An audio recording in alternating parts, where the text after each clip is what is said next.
How business impacts human rights was the topic of a forum at the UN in Geneva.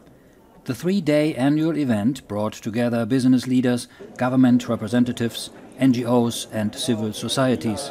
More than 1,500 people from over 100 countries participated. His Excellency Archbishop Silvano Tomasi, permanent observer of the Holy See to the UN Geneva, was one of the keynote speakers. The experience shows that further steps are required in the construction of a stronger business and human rights regime, including the development of national action plans on business and human rights and effective remedies to those businesses practices whose violation of human rights produce negative consequences.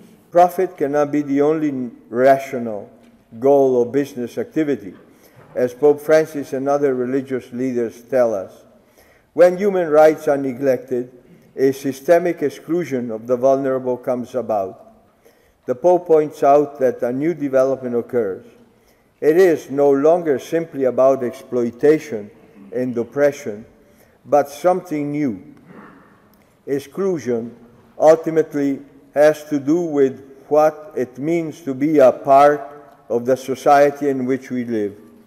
Those excluded are no longer society's underside, or its fringes, or its disenfranchised.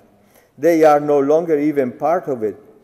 The excluded are not the exploited, but the outcast, the leftovers. Certainly, business enterprises are crucial for issues of sustainability, not only because they are fundamental pillars of the private sector, but also because they can satisfy many human needs through the provision of goods and services. They have a social responsibility where, through the social license to operate that is granted to them by their government, they must work not only for their legitimate profit, but also for the common good. A peaceful and creative society is possible when the economy is placed within a context where human persons have priority, are free to contribute their talents, and their dignity is properly recognized. The Apostolic Nuncio said also that the interplay of business and human rights offers a good opportunity to further humanize the economy.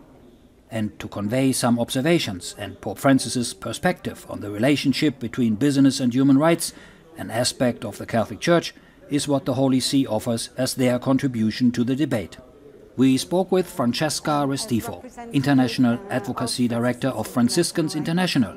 We are here because we want to address seriously all the human rights violations and abuses that are generated by business activities. This is a phenomenon that is increasingly important, especially considering the global policies and the fact that this is the current development mode that sees business and the profit at the forefront and the rights of the people at the last level. We brought here for this session a number of human rights defenders, land and environmental rights defenders from the field, from the regions, from the Democratic Republic of Congo, from Colombia, from Honduras, from Guatemala, from the Philippines, from Indonesia, to make sure that their voice, the voice of the local communities, the voice of grassroots, the voice of the victims, the voice of the indigenous peoples